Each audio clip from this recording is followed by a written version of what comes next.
ஹமீத் ஒரு பணக்கார பிசினஸ்மேன். அவரோட குடும்பத்துல தன்னோட மனைவி ரசியா அப்புறம் செல்ல குழந்தை ஹீனா இருந்தா. அப்பா இத பாருங்க. அடேங்கப்பா, நீ ரொம்ப சூப்பரா டிராயிங் பண்ணிருக்கிறியே. இது நீங்க தான். இது அம்மா, அப்புறம் நான், அப்புறம் இது நம்ம வீடு. நம்ம வீட்டு பெயிண்ட் வெள்ளை நிறத்துல இருக்கு, ஆனா நீ நீல நிறத்தை போட்டிருக்க. அது வந்துப்பா, எனக்கு நீல நிறம்னா ரொம்ப பிடிக்கும். அதனால தான் நம்ம வீட்டுக்கு நீல நிறத்தை கொடுத்தேன். நம்ம பொண்ணுக்கு நீல நிறம் பிடிச்சிருந்ததுன்னா நாளைக்கே நம்ம வீட்டை நீல நிறத்துல மாத்திடுறேன். நீங்க வேற குழந்தை சொல்றான்னு கேக்குறீங்க. இங்க பாருமா, நம்ம குழந்தைக்கு நீல நிறம் பிடிச்சிருக்குன்னு சொல்லிட்டா, அதனால நம்ம வீட்டை நீல நிறத்துல மாத்துறது நம்ம பொறுப்பு. அப்புறம் இன்னைக்கே பெயிண்ட் அடிக்கிறவரை வர சொல்ல போறேன். உங்க 2 பேருக்கிட்ட நான் பேசுனா எடுபடவா போகுது? எல்லாம் உங்களோட விருப்பம். வீட்டுக்கு நீலத்தை அடிங்க இல்ல மஞ்சள் அடிங்க. ரசியாவுக்கு இது குழந்தையோட பிடிவாதமா மட்டும்தான் தெரிஞ்சது. ஆனா ஹமீதுக்கு குழந்தையோட ஒவ்வொரு பிடிவாதமும் ரொம்ப முக்கியமா இருந்தது. ஹமீத் தன்னோட வீட்டை நீல நிறத்துல மாத்திட்டாரு. இப்ப எப்படி இருக்கு? எனக்கு பிடிச்ச மாதிரியே இருக்கு. இதத்தான் எதிர்பார்த்தேன். அப்பா, நாம ரொம்ப நாளா வெளியில எங்கேயுமே போகல. என்னோட ஃப்ரெண்ட்ஸ் எல்லாம் அவங்க அப்பா அம்மா கூட எங்கெங்கயோ வெளியில சுத்த போயிருக்காங்க.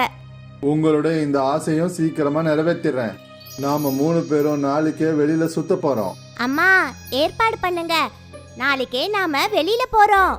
எங்க? சுத்துறதுக்கு. ரசியா, குழந்தைக்கு சுத்தி பார்க்கணும் போல ஆசையா இருக்கு, அதனால நாளைக்கே போவோம். சரிங்க. மறுநாள் காலையிலேயே ஹமீதோட குடும்பம் தன்னோட கார்ல புறப்பட்டாங்க. அவங்க ஒரு அம்யூஸ்மெண்ட் பார்க்குக்கு போனாங்க. அங்க ஹீனா நல்லா விளையாடினா. காலையில இருந்து சாயந்தரம் வரைக்கும் 3 பேரும் நல்லா என்ஜாய் பண்ணாங்க. அப்புறம் மறுபடியும் சாயந்தரம் கார்ல 3 பேரும் புறப்பட்டாங்க. ராத்திரி இருட்டுல ஹமீத் காரை ஹைவேல ஓட்டிக்கிட்டு போனாரு. திடீர்னு ஒரு ட்ரக் அவங்க கார் மேல மோதிடுச்சு. இந்த சம்பவத்துல ஹமீதோட உயிர் அந்த இடத்துலயே போயிடுச்சு. அப்புறம் ஹீனாவுக்கும் ரசியாவுக்கும் அடிபட்டுடுச்சு. மறுநாள் காலையில அவங்க முடிச்சு பார்த்தப்ப, என் புருஷன் எங்க? அவரு உயிரோடு இல்லம்மா. அப்புறம் என் பொண்ணு ஹீனா? அவளுக்கு லேசா அடிபட்டு இருக்கு, அவ வெளியில இருக்கா.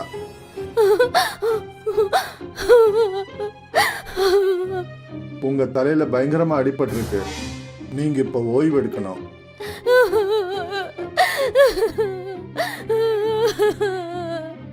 இப்ப ரசியாவுக்கும் ஹீனாவுக்கும் இந்த உலகத்துல யாருமே கிடையாது.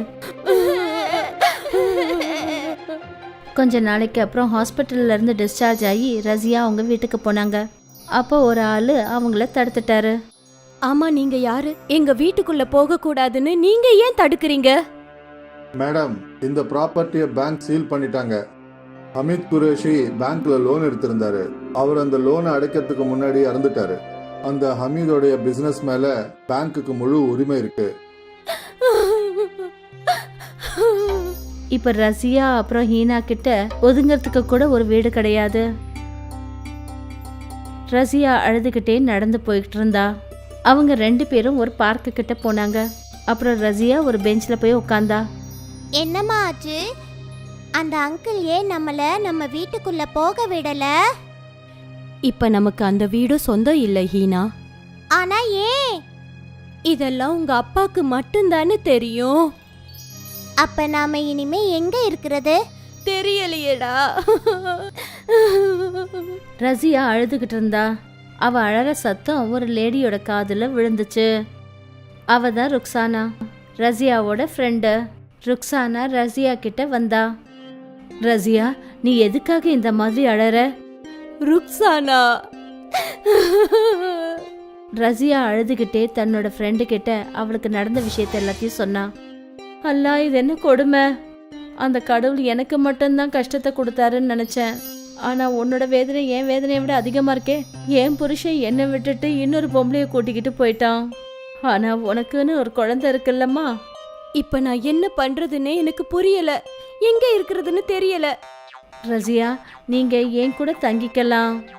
நன்றி, உனக்கு ரொம்ப ரொம்ப நன்றி ருக்ஸானா. உன்னோட கஷ்டமான சூழ்நிலையில என்னால உதவ முடிஞ்சதே, அதுவே போதும். நான் இங்க தான் பக்கத்துல ஒரு குடிசையில இருக்கேன். அப்புறம் இந்த பார்க்குக்கு வெளியில தான் கபாப் செஞ்சு வியாபாரம் பண்றேன். என் கூட வாங்க. ருக்ஸானா ஹீனாவையும் ரசியாவையும் தன்னோட வீட்டுக்கு கூட்டிட்டு போனா. இந்த வீட்டுல இந்த ஒரு ரூம் தான் இருக்கு. நல்லா இருக்கு. ருக்ஸானா 2 பேருக்கும் சாப்பாடு பரிமாறினா. அப்புறம் அம்மாவும் பொண்ணும் வயிறார சாப்பிட்டாங்க. அப்புறம் அந்த குடிசையிலேயே தூங்கிட்டாங்க. மறுநாள் காலையில ருக்ஸானா சீக்கிரமா எழுந்து கபாப் செய்யறதுக்கான ஏற்பாடுகளை செஞ்சுட்டு இருந்தா. என்னையும் எழுப்பியிருக்கலாம்ல. நீ நல்லா ஆழ்ந்த தூக்கத்துல இருந்த, ஒன்னு எதுக்காக கஷ்டப்படுத்தணும்னு தான் வேண்டான்னு விட்டுட்டேன். எனக்காக நீ இவ்வளவு செஞ்சிருக்க, உனக்காக நான் கொஞ்சமாவது உதவியா இருக்கலாம் இல்லையா? அப்புறம் ரசியாவும் ருக்ஸானாவோட சேர்ந்து கபாப் செய்ய ஆரம்பிச்சா. நீ ரொம்ப நல்லா கபாப் பண்றியே. ஹீனாவோட அப்பாவும் இதைத்தான் சொல்லுவாரு. நான் செய்யற கபாப் அவருக்கு ரொம்ப பிடிக்கும். ரசியா, உனக்கு ஏற்பட்ட வழியிலேருந்து நீ கொஞ்சம் விடுபட்டு தான் ஆகணும். ஹீனாவோட அப்பாவும் கூட எப்பவுமே துணையா இருப்பாரு. ஆ, கபாப் ரெடி ஆனதுக்கு அப்புறமா ருக்ஸானா அதை விற்கிறதுக்காக பார்க் வாசலுக்கு போயிடுவா. ஆண்டி ஒரு கபாப் பாவ் கொடுங்க. இந்த பக்கம்னா 20 ரூபாய். அந்த பையன் அந்த கபாப் பாவை சாப்பிட்டுட்டான். ஆண்டி இன்னொன்னு கொடுங்க. அவன் இன்னொரு கபாப் பாவையும் சாப்பிட்டான். இன்னொன்னு. எவ்வளவு சுவையா இருக்கு இந்த கபாப் பாவ். அந்த பையன் சொன்னதை கேட்டுட்டு ருக்ஸானாவும் ஒரு கபாபை சாப்பிட்டு பார்த்தா. உண்மையிலேயே ரசியா கபாப் ரொம்ப நல்லா பண்ணிருக்கா. இன்னைக்கு குறைஞ்ச நேரத்திலேயே ருக்ஸானா எல்லா கபாபையும் வித்துட்டா. இங்க பாரு ரசியா, இன்னைக்கு நான் கொண்டு போன கபாப் எல்லாம் முடிஞ்சிருச்சு. உன்னோட கையில ஒரு அதிசயமே இருக்கு. மக்கள் 1, 2ன்னு கபாப் பாவ் வாங்கி சாப்பிட்டுக்கிட்டே போறாங்க. நான் செஞ்ச கபாப் பாவ் எல்லாமே வித்து போச்சா? ஆமா, நாளைக்கு இன்னும் கொஞ்சம் அதிகமா செய்யலாம். நிச்சயமா செய்யலாம். மறுநாள் காலையில ரசியா இன்னும் அதிகமா கபாப் செஞ்சா. அப்புறம் இன்னைக்கும் எல்லா கபாபும் உடனுக்குடனே வித்து போச்சு. யாரெல்லாம் வந்து கபாப் சாப்பிட்றாங்களோ அவங்க எல்லாருமே பாராட்டிட்டு இருந்தாங்க. இந்த விஷயம் ரொம்ப நாள் அப்படியே நடந்துகிட்டே இருந்தது. ஒரு நாள் ருக்ஸானாவுக்கு உடம்பு சரியில்லாம போயிடுச்சு. அவளுக்கு பயங்கரமா ஜுரம் அடிச்சது. ருக்ஸானா, நீ இன்னைக்கு ஓய்வு எடுத்துக்க. அப்புறம் இந்த கபாபை யார் விற்கிறது? நானு. ஹீனா, நீ ஆண்டிய பாத்துக்கமா. சரிங்கம்மா. ஆனா இதை உன்னால எப்படி செய்ய முடியும்? தினமும் நீ பண்ற மாதிரி தான். கவலைப்படாத, நான் எல்லாத்தையும் பாத்துக்கிறேன். ரசியா கபாப்பாவை எடுத்துக்கிட்டு பார்க்குக்கு வெளியில போய் நின்னா. ஒருத்தர்னு நிறைய பேர் வந்து கபாப் வாங்கினாங்க. அப்புறம் ஒரு ஆளு ரசியா கிட்ட வந்தாரு. சிஸ்டர், இந்த கபாபை நீங்க எங்க இருந்து வாங்குனீங்க? இத நான் வாங்குனது கிடையாது, நானே என் கையால செய்யறேன். இவ்வளோ சுவையான கபாபை நான் இது வரைக்கும் சாப்பிட்டதே கிடையாது. என் பேரு சுஷாந்த். நான் ஒரு ஈவெண்ட் கம்பெனில வேலை பார்க்கறேன். நீங்க எங்க ஈவெண்ட்ஸ்க்கு இதே மாதிரி கபாப் செஞ்சு கொடுக்க முடியுமா? ஆ, தாராளமா. சுஷாந்த் அவருடைய கார்டை ரசியா கிட்ட கொடுத்தாரு. நீங்க நாளைக்கு காலையில எனக்கு ஃபோன் பண்ணிடுங்க. நான் உங்களுக்கு தினமும் ஆர்டர் கொடுக்குறேன். அப்புறம் எங்க ஆட்கள் உங்ககிட்ட பணத்தை கொடுத்துட்டு கபாபை வாங்கிட்டு போவாங்க. சரிங்க. அதை கேட்டதும் ரசியாவுக்கு ரொம்ப சந்தோஷமா இருந்தது. ராத்திரி வீட்டுக்கு போனதும் ருக்ஸானா அப்புறம் ஹீனா கிட்ட நடந்த விஷயத்த சொன்னா. இது உண்மையிலேயே நல்ல செய்தி ரசியா. மறுநாள் காலையில சுஷாந்துக்கு ரசியா ஃபோன் பண்ணா. அப்புறம் அவரு 1000 கபாப்கான ஆர்டர் கொடுத்தாரு. ரசியாவும் ருக்ஸானாவும் சேர்ந்து கபாபை செஞ்சாங்க. அப்புறம் கம்பெனி ஆட்கள் கிட்ட அந்த கபாபை கொடுத்துட்டு அவங்க கிட்ட பணத்தை வாங்கிக்கிட்டாங்க. இந்த பிஸ்னஸ் நடந்துகிட்டே இருந்தது. சுஷாந்த் தினமும் ரசியாவுக்கு கபாப் ஆர்டர் கொடுப்பாரு. ரசியா ருக்ஸானாவோட வருமானம் அதிகமாயிடுச்சு. இப்போ அவங்க 2 பேரும் ஒரு அழகான நல்ல வீடா வாங்கிட்டாங்க. ஹீனா மறுபடியும் ஸ்கூலுக்கு போக ஆரம்பிச்சா. ரசியாவும் ருக்ஸானாவும் இன்னும் நிறைய லேடிஸை தன்னோட வேலைக்கு வச்சுக்கிட்டாங்க. இது போல கபாப்பா 3 பேரோட வாழ்க்கையையும் மாத்திடுச்சு. আব্দুল একজন খানসামা ছিল যে সুলতান মিয়ার হোটেলে তন্দুরি বানাতো। ভাই, আমাকে একটা তন্দুর পার্সেল করে দাও। আগে এক্ষুনি দিচ্ছি। আপনার হাতের তন্দুরের কোনো জবাব নেই আব্দুল মিয়া। আমি অনেক হোটেলের তন্দুর খেয়েছি, কিন্তু আপনার হাতের তন্দুরের মতো স্বাদ কোথাও পাওয়াই যাবে না। ধন্যবাদ। আপনার যে আমার তন্দুরি ভালো লেগেছে সেটাই অনেক। আব্দুল অনেক বছর ধরে এই হোটেলেই কাজ করছিল। সবকিছু ঠিকই চলছিল। তারপর একদিন সুলতান মিয়ার ছেলে আফজল হোটেলের দেখাশোনা করতে আরম্ভ করলো। ভাই, আপনার হোটেলের তন্দুরির তো কোনো কথাই নেই। হ্যাঁ হ্যাঁ হ্যাঁ, আমি জানি জনাব। অনেক লোক আব্দুল মিয়ার তন্দুরির খুব প্রশংসা করেন। এই শুনে আব্দুল হাসল। সে আফজলের মনে দুষ্টু বুদ্ধির ব্যাপারে জানতো না। আফজল ভেবে রেখেছিল যে ও তন্দুরি কাউন্টার আরো বড় করে বানাবে এবং আরো অনেক খানসামা রাখবে। আব্দুল ভাই, এবার আপনাকে অন্যান্য খানসামাদেরও আপনার মতন তন্দুরি বানাতে শেখাতে হবে। আসলে ব্যাপারটা হলো, আমি তন্দুরির কাউন্টারটা বড় করতে চলেছি, যাতে আরো বেশি অর্ডার নিতে পারি, সেই জন্য। হ্যাঁ নিশ্চয়ই, আমি সব খানসামাদের শিখিয়ে দেবো। এই শুনে আফজল খুশি হলো। কিছুদিন পর তন্দুরি কাউন্টার বড় হয়ে গেল। আরো দুজন খানসামা কাউন্টারে এলো, আলতাফ আর আরবাজ। এবার আমাকে ভালো করে দেখো আর শেখো। যদি আমার মতন ভালো করে তন্দুরি বানাতে পারো, তাহলে গ্রাহক তোমাদেরও তারিফ করবে। আব্দুল দুজনকে ভালো করে তন্দুরি বানাতে শেখাতে লাগলো। কিছুদিনের মধ্যেই ওরাও আব্দুলের মতন তন্দুরি বানাতে শিখে গেল। আশা করি এবার আপনার হোটেল খুব ভালো ব্যবসা করবে এবং ভালো লাভ করবে। আপনার আশীর্বাদ থাকলে সবই হবে আব্দুল মিয়া। আব্দুল ভালো মনে ওই দুজন খানসামাকে তন্দুরি বানাতে শিখিয়েছিল, কিন্তু আফজল খুব চালাক ছিল। ওর মনে শুধু টাকা রোজগার করার জেদ ছিল। তাই জন্য ও একটা নতুন পোল্ট্রিওয়ালার সাথে সওদা করলো। এই পোল্ট্রিওয়ালা আফজলকে সস্তা দামে মরা মুরগি বিক্রি করতে লাগলো, যার জন্য আফজলের লাভ বেড়ে গেল। তন্দুরি কাউন্টার বড় হয়ে যাওয়ার কারণে গ্রাহকও বেড়ে গিয়েছিল। সবকিছু ঠিকঠাক চলছিল, কিন্তু একদিন যখন আব্দুল বেশ রাত পর্যন্ত হোটেলে ছিল, তখন হোটেলের মালিক সুলতান সেখানে এলো। বাবা আফজল, কেমন চলছে হোটেল? খুব ভালো আব্বা। আমি শুনেছি তুই নাকি পোল্ট্রিওয়ালা বদলে দিয়েছিস।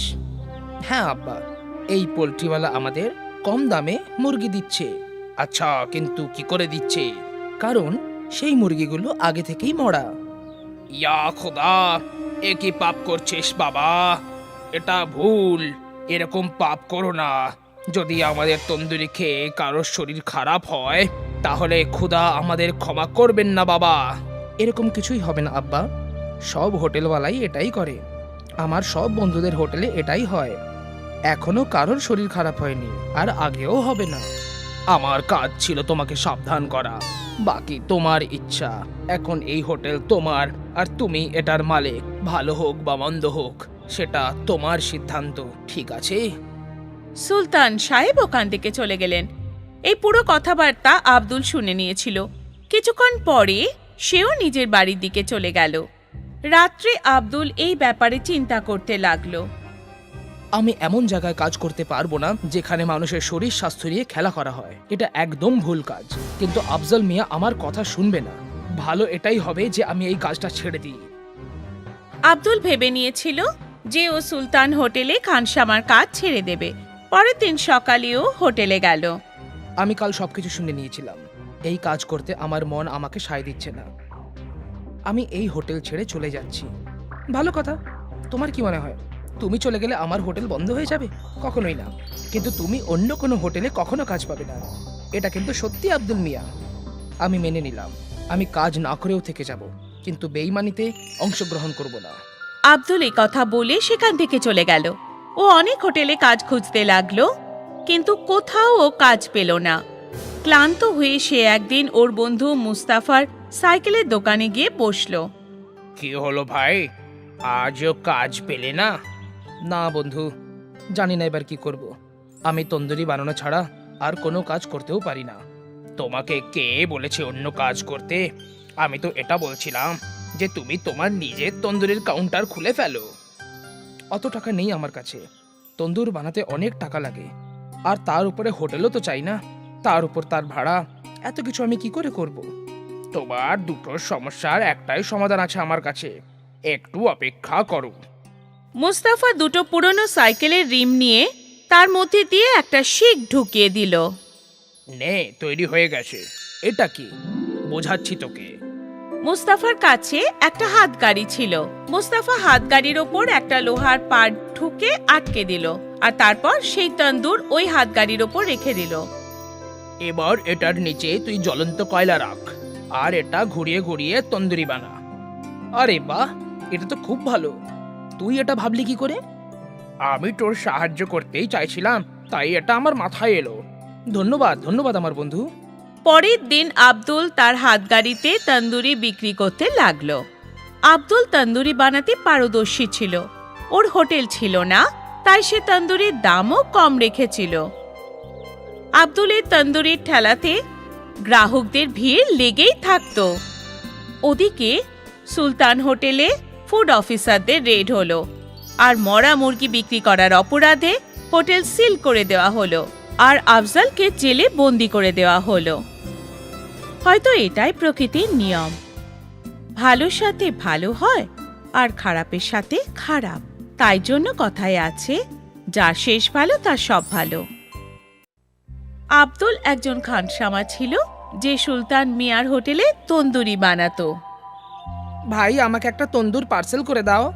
আগে এক্ষুনি দিচ্ছি। আপনার হাতের তন্দুরের কোনো জবাব নেই আব্দুল মিয়া। আমি অনেক হোটেলের তন্দুর খেয়েছি, কিন্তু আপনার হাতের তন্দুরের মতো স্বাদ কোথাও পাওয়াই যাবে না। ধন্যবাদ, আপনার যে আমার তন্দুরি ভালো লেগেছে সেটাই অনেক। আব্দুল অনেক বছর ধরে এই হোটেলেই কাজ করছিল, সবকিছু ঠিকই চলছিল। তারপর একদিন সুলতান মিয়ার ছেলে আফজল হোটেলের দেখাশোনা করতে আরম্ভ করলো। ভাই, আপনার হোটেলের তন্দুরির তো কোনো কথাই নেই। হ্যাঁ হ্যাঁ হ্যাঁ, আমি জানি জনাব, অনেক লোক আব্দুল মিয়ার তন্দুরির খুব প্রশংসা করেন। এই শুনে আব্দুল হাসলো। সে আফজলের মনে দুষ্টু বুদ্ধির ব্যাপারে জানতো না। আফজল ভেবে রেখেছিল যে ও তন্দুরি কাউন্টার আরো বড় করে বানাবে এবং আরো অনেক খানসামা রাখবে। আব্দুল ভাই, এবার আপনাকে অন্যান্য খানসামাদেরও আপনার মতন তন্দুরি বানাতে শেখাতে হবে। আসলে ব্যাপারটা হলো, আমি তন্দুরির কাউন্টারটা বড় করতে চলেছি যাতে আরো বেশি অর্ডার নিতে পারি, সেই জন্য। হ্যাঁ নিশ্চয়ই, আমি সব খানসামাদের শিখিয়ে দেবো। এই শুনে আফজল খুশি হলো। কিছুদিন পর তন্দুরি কাউন্টার বড় হয়ে গেল। আরো দুজন খানসামা কাউন্টারে এলো, আলতাফ আর আরবাজ। এবার আমাকে ভালো করে দেখো আর শেখো। যদি আমার মতন ভালো করে তন্দুরি বানাতে পারো তাহলে গ্রাহক তোমাদেরও তারিফ করবে। আব্দুল দুজনকে ভালো করে তন্দুরি বানাতে শেখাতে লাগলো। কিছুদিনের মধ্যেই ওরাও আব্দুলের মতন তন্দুরি বানাতে শিখে গেল। আশা করি এবার আপনার হোটেল খুব ভালো ব্যবসা করবে এবং ভালো লাভ করবে। আপনার আশীর্বাদ থাকলে সবই হবে আব্দুল মিয়া। আব্দুল ভালো মনে ওই দুজন খানসামাকে তন্দুরি বানাতে শিখিয়েছিল, কিন্তু আফজল খুব চালাক ছিল। ওর মনে শুধু টাকা রোজগার করার জেদ ছিল। তাই জন্য ও একটা নতুন পোল্ট্রিওয়ালার সাথে সওদা করলো। এই পোল্ট্রিওয়ালা আফজলকে সস্তা দামে মরা মুরগি বিক্রি করতে লাগলো, যার জন্য আফজলের লাভ বেড়ে গেল। তন্দুরি কাউন্টার বড় হয়ে যাওয়ার কারণে গ্রাহকও বেড়ে গিয়েছিল। সবকিছু ঠিকঠাক চলছিল, কিন্তু একদিন যখন আব্দুল বেশ রাত পর্যন্ত হোটেলে ছিল, তখন হোটেলের মালিক সুলতান সেখানে এলো। বাবা আফজল, কেমন চলছে হোটেল? খুব ভালো আব্বা। আমি শুনেছি তুই নাকি পোল্ট্রিওয়ালা বদলে দিয়েছিস। হ্যাঁ আব্বা, এই পোল্ট্রিওয়ালা আমাদের কম দামে মুরগি দিচ্ছে। আচ্ছা, কিন্তু কি করে দিচ্ছে? কারণ সেই মুরগিগুলো আগে থেকেই মরা। ইয়া খোদা, এ কি পাপ করছিস বাবা? এটা ভুল, এরকম পাপ করো না। যদি আমাদের তন্দুরি খেয়ে কারোর শরীর খারাপ হয় তাহলে খোদা আমাদের ক্ষমা করবেন না বাবা। এরকম কিছুই হবে না আব্বা, সব হোটেলওয়ালাই এটাই করে। আমার সব বন্ধুদের হোটেলে এটাই হয়। এখনো কারোর শরীর খারাপ হয়নি, আর আগেও হবে না। আমার কাজ ছিল তোমাকে সাবধান করা, বাকি তোমার ইচ্ছা। এখন এই হোটেল তোমার, আর তুমি এটার মালিক। ভালো হোক বা মন্দ হোক সেটা তোমার সিদ্ধান্ত, ঠিক আছে? সুলতান সাহেব ওখান থেকে চলে গেলেন। এই পুরো কথাবার্তা আব্দুল শুনে নিয়েছিল। কিছুক্ষণ পরে সেও নিজের বাড়ির দিকে চলে গেল। রাত্রে আব্দুল এই ব্যাপারে চিন্তা করতে লাগলো। আমি এমন জায়গায় কাজ করতে পারবো না যেখানে মানুষের শরীর স্বাস্থ্য নিয়ে খেলা করা হয়। এটা একদম ভুল কাজ। কিন্তু আফজল মিয়া আমার কথা শুনবে না। ভালো এটাই হবে যে আমি এই কাজটা ছেড়ে দিই। আব্দুল ভেবে নিয়েছিল যে ও সুলতান হোটেলে খানসামার কাজ ছেড়ে দেবে। পরের দিন সকালেও হোটেলে গেল। আমি কাল সবকিছু শুনে নিয়েছিলাম। এই কাজ করতে আমার মন আমাকে সায় দিচ্ছে না। আমি এই হোটেল ছেড়ে চলে যাচ্ছি। ভালো কথা। তোমার কি মনে হয়, তুমি চলে গেলে আমার হোটেল বন্ধ হয়ে যাবে? কখনোই না। কিন্তু তুমি অন্য কোনো হোটেলে কখনো কাজ পাবে না। এটা কিন্তু সত্যি আব্দুল মিয়া। আমি মেনে নিলাম, আমি কাজ না করেও থেকে যাব, কিন্তু বেইমানিতে অংশগ্রহণ করব না। আব্দুল এই কথা বলে সেখান থেকে চলে গেল। ও অনেক হোটেলে কাজ খুঁজতে লাগলো, কিন্তু কোথাও ও কাজ পেল না। ক্লান্ত হয়ে সে একদিন ওর বন্ধু মুস্তাফার সাইকেলের দোকানে গিয়ে বসলো। কি হলো ভাই, আজও কাজ পেলে না? না বন্ধু, জানি না এবার কি করব। আমি তন্দুরি বানানো ছাড়া আর কোনো কাজ করতেও পারি না। তোমাকে কে বলেছে অন্য কাজ করতে? আমি তো এটা বলছিলাম যে তুমি তোমার নিজের তন্দুরির কাউন্টার খুলে ফেলো। অত টাকা নেই আমার কাছে, তন্দুর বানাতে অনেক টাকা লাগে, আর তার উপরে হোটেলও তো চাই না, তার উপর তার ভাড়া, এত কিছু আমি কি করে করব? তোমার দুটো সমস্যার একটাই সমাধান আছে আমার কাছে, একটু অপেক্ষা করো। মুস্তাফা দুটো পুরনো সাইকেলের রিম নিয়ে তার মধ্যে দিয়ে একটা শিক ঢুকিয়ে দিল। নে, তৈরি হয়ে গেছে। এটা কি? বোঝাচ্ছি তোকে। মুস্তাফার কাছে একটা হাতগাড়ি ছিল। মুস্তাফা হাতগাড়ির ওপর একটা লোহার পাট ঠুকে আটকে দিল, আর তারপর সেই তন্দুর ওই হাতগাড়ির ওপর রেখে দিল। এবার এটার নিচে তুই জ্বলন্ত কয়লা রাখ, আর এটা ঘুরিয়ে ঘুরিয়ে তন্দুরি বানা। আরে বাহ, এটা তো খুব ভালো। তুই এটা ভাবলি কি করে? আমি তোর সাহায্য করতেই চাইছিলাম, তাই এটা আমার মাথায় এলো। ধন্যবাদ ধন্যবাদ আমার বন্ধু। পরের দিন আব্দুল তার হাতগাড়িতে তন্দুরি বিক্রি করতে লাগলো। আব্দুল তন্দুরি বানাতে পারদর্শী ছিল। ওর হোটেল ছিল না, তাই সে তন্দুরির দামও কম রেখেছিল। আব্দুলের তন্দুরির ঠেলাতে গ্রাহকদের ভিড় লেগেই থাকতো। ওদিকে সুলতান হোটেলে ফুড অফিসারদের রেড হলো, আর মরা মুরগি বিক্রি করার অপরাধে হোটেল সিল করে দেওয়া হলো, আর আফজালকে জেলে বন্দি করে দেওয়া হলো। হয়তো এটাই প্রকৃতির নিয়ম, ভালোর সাথে ভালো হয় আর খারাপের সাথে খারাপ। তাই জন্য কথায় আছে, যার শেষ ভালো তার சப் ভালো. இர்ஃபானும் மக்பூலும் 2 நண்பர்கள். மக்பூலுக்கு சிக்கன் விற்கிற கடை இருக்கு. ஆனா பாவம் இர்ஃபான் வேலை இல்லாத பட்டதாரி. என்ன நண்பா, இன்னைக்கு உனக்கு வேலை கிடைக்கலையா? நான் என்னத்த சொல்றது, எனக்கு ஒன்றும் புரியல. இவ்வளவு படிச்சு என்ன பிரயோஜனம்? ஒரு வேலை கூட எனக்கு கிடைக்கல. நான் என்ன பண்றதுன்னே எனக்கு புரியல. இப்போ ருக்ஸானாவை பாத்துக்கிற பொறுப்பும் என் தலைமையில விழுந்துடுச்சு. நண்பா, நீ இவ்வளவு சீக்கிரமா கல்யாணம் பண்ணிடக்கூடாது. ஆனா என்ன பண்றது, நீ கல்யாணம் பண்ணிட்ட. வேலை செஞ்சுதான் ஆகணும், வேலை தேடிதான் ஆகணும். உனக்கு தான் நல்லா தெரியுமே எந்த மாதிரி சூழ்நிலையில எனக்கு கல்யாணம் ஆச்சுன்னு. நான் மட்டும் அப்ப கல்யாணம் பண்ணலன்னா ருக்ஸானாவுக்கு அவங்க அப்பா வேற இடத்துல கல்யாணம் பண்ணிருப்பாரு. ஆனா கல்யாணத்துக்கு அப்புறமா எனக்கு இவ்வளோ பொறுப்புகள் வந்துருச்சே, எனக்கு ஒண்ணுமே புரியல என்ன பண்றதுன்னு. அட இர்ஃபான், உனக்கு ஷவர்மா பண்றது தெரியும்ல? நீ ஏன் ஷவர்மா கடை வைக்க கூடாது? கடை வைக்கணும்னா அதுக்கு பணம் தேவை வருவேன்ப்பா. அதுக்கு நான் எங்க போவேன்? நான் இருக்கேன்ல, நான் உனக்கு கடன் தரேன். உன் பிசினஸ் நடக்க நடக்க எனக்கு கொடுத்துரு. அதுவும் சரிதான். இர்ஃபான் சந்தோஷத்தோட வீட்டுக்கு போனான். அப்புறம் ருக்ஸானா கிட்ட எல்லா விஷயத்தையும் சொன்னான். அல்லாவுக்கு நன்றி, உங்களுக்கு ஏதோ ஒரு வழி கிடைச்சதே. நான் சீக்கிரமாவே ஷவர்மா கடை ஆரம்பிக்க போறேன். நமக்கு நல்ல வருமானம் வரும்னு நம்பிக்கை இருக்கு. நம்மளோட நிலைமையும் சரியாயிடும். நிச்சயமாங்க, நான் அல்லா கிட்ட வேண்டிக்கிறேன். மக்பூல் கிட்ட பணத்தை கடன் வாங்கி இர்ஃபான் ஷவர்மா பண்ற மெஷினை வாங்கினான். அவன் மக்பூல் கிட்டேயே சிக்கன் வாங்க போனான். அப்புறம் அவனோட ஷவர்மா கடை ஆரம்பிச்சாச்சு. அண்ணே, ஒரு ஷவர்மா கொடுங்க. வாங்கிக்கங்க. மெல்ல மெல்ல இர்ஃபானோட ஷவர்மா கடைக்கு கஸ்டமர்ஸோட கூட்டம் இருக்க ஆரம்பிச்சது. ருசி நல்லா இருக்குண்ணே. இருக்காதா என்ன? எல்லா மசாலாவும் வீட்டிலேயே தயாரிக்கிறேன். வாவ், அற்புதம். சாப்பிட ரொம்ப டேஸ்டா இருக்கு. இர்ஃபானுக்கு ரொம்ப சந்தோஷம். அதாவது அவனோட ஷவர்மா ஜனங்களுக்கு ரொம்ப பிடிச்சு போச்சுன்னு. அவனோட கஸ்டமர்ஸ் ரொம்ப ஆர்வத்தோட ஷவர்மா சாப்பிட்றதுக்கு அங்கே வருவாங்க. ஒரு நாள் வீட்டில் உட்காந்து அந்த வார வருமானத்தை அவன் எண்ணிக்கிட்டு இருந்தான். 4000 ரூபாய் லாபம் கிடைச்சிருக்கு. இதுல 2000 ரூபாய வீட்டு செலவுக்கும் பொருள் வாங்கறதுக்கும் வச்சிருக்கேன். அப்புறம் 2000 ரூபாய் மக்பூல் அண்ணனோட கடனுக்கு. அதுதாங்க சரி.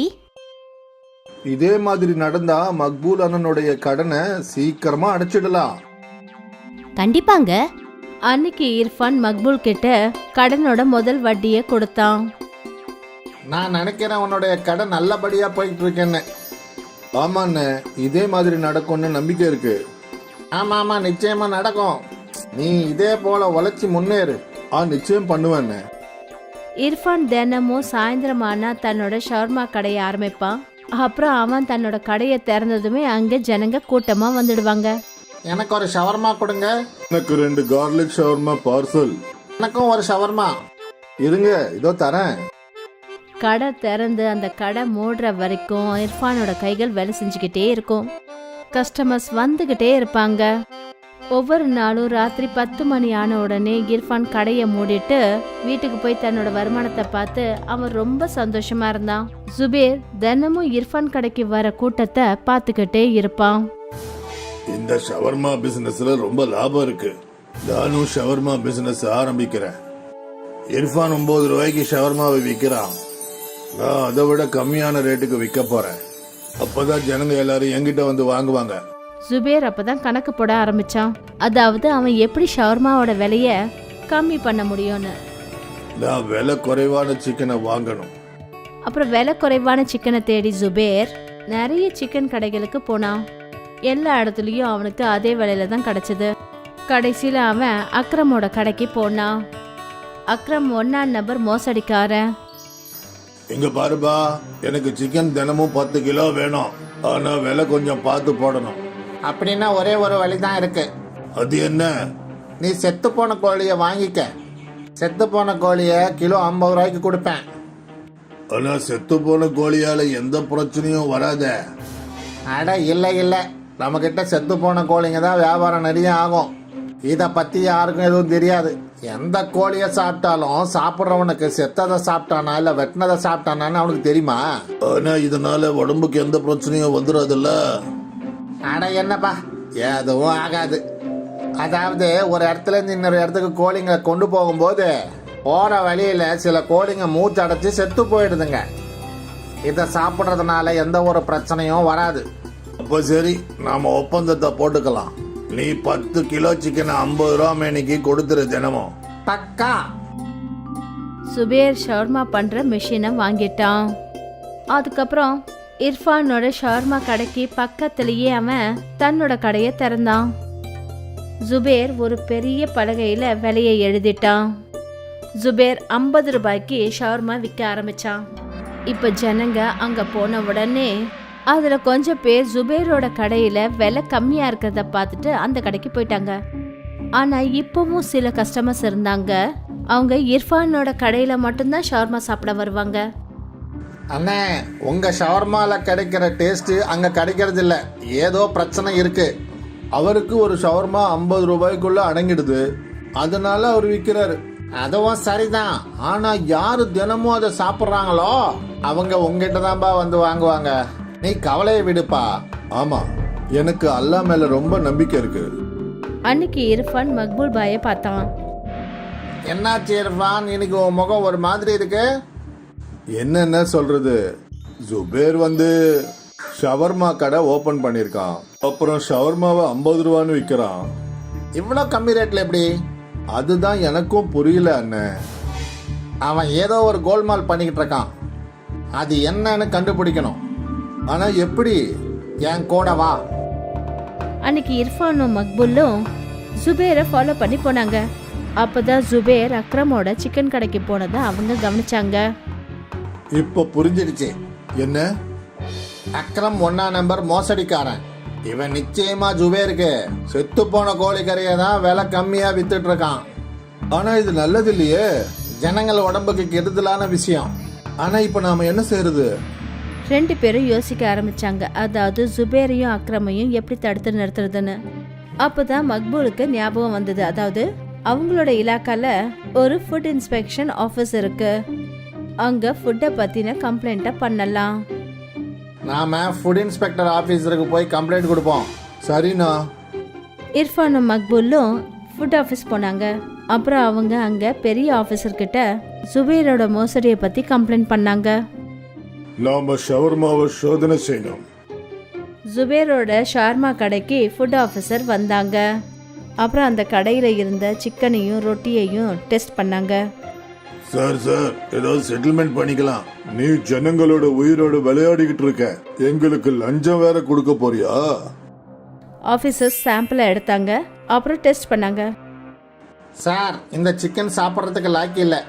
இதை சாப்பிட்றதுனால உடல்நிலை ரொம்ப மோசமாயிடும். இவனை போலீஸ்ல ஒப்படைச்சிடுங்க. போலீஸ் ஜுபேரை அரெஸ்ட் பண்ணிட்டாங்க. அதுக்கப்புறம் அக்ரமையும் அவங்க கைது பண்ணாங்க. எல்லாருக்கும் ஜுபேரோட மோசடித்தனம் தெரிஞ்சு போச்சு. அப்புறம் மறுபடியும் ஒரு முறை நேர்மையான இர்ஃபானோட கடைக்கு ஜனங்க திரும்பி வந்தாங்க. இர்ஃபானோட கஷ்டங்களும் குறைய ஆரம்பிச்சது. அப்புறம் பேராசை பிடிச்ச ஷவர்மாக்காரன் ஜுபேருக்கு அவன் செஞ்ச தவறுக்கான தண்டனை கிடைச்சது. எப்போ ஞாபகம் வச்சுக்கோங்க, எந்த ஒரு பொருளும் விலை ரொம்ப குறைவா இருந்துச்சுன்னா அது நல்லது கிடையாது.